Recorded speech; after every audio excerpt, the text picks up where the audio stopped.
Hello guys, good afternoon. Welcome sa aking mini vlog. Ngayon is araw ng Friday. At Bernie Santo ngayon guys. Dahil Bernie Santo ngayon, ito ang lulutuin ko na snack namin ng anak ko. Magluto ako ng binignit. Kung sa Bisaya pa is binignit. At kung sa Tagalog naman is ginataang bilo-bilo. Ayan. Ito siya guys. Ito na yung galapong. Bumili ako ng 1 kilong galapong. Tapos bumili ako ng niyog, at bumili rin ako ng kamuti, tapos saging. Luto tayo ng ginataan. Ayan, bilo-bilo. Ilalagay na natin sa kaldero kasi kulo na. Luto tayo ng ginataan pero hindi kompleto ang halo nito dahil wala itong langka, dahil hindi ako nakabili ng langka. Bilo-bilo.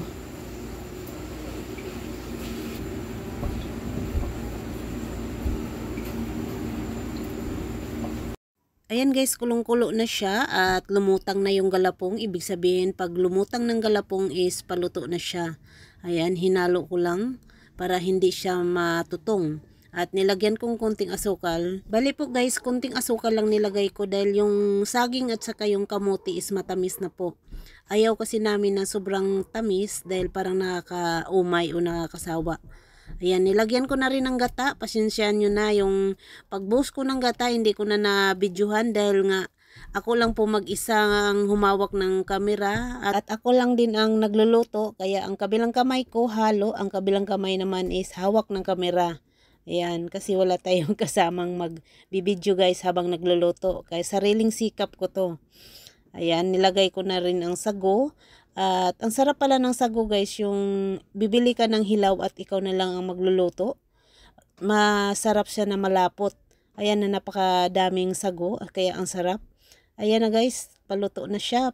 Pakuluin ko lang ng mabuti para hindi siya madaling mapanis. At ayan, nagsasandok na ako guys. Dahil nagutom na rin kami at natakam na rin ako. Sobrang lapot ng aking lutong binignit or ginataang bilo-bilo. Ayan.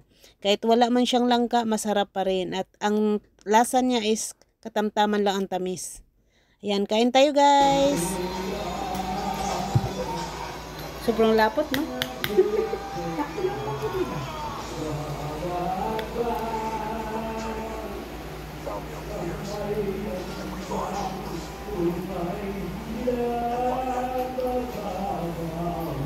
Wala itong asukal? Bakit? Wala sa tabi? Habang kumakain ako guys, hindi ko napansin yung t-shirt ko palang suotis baliktad. Itong nasa harapan is yun pala ang nasa likod. Hindi ko napansin. Ayan, kain tayo. Thank you for watching guys. See you sa aking next vlog.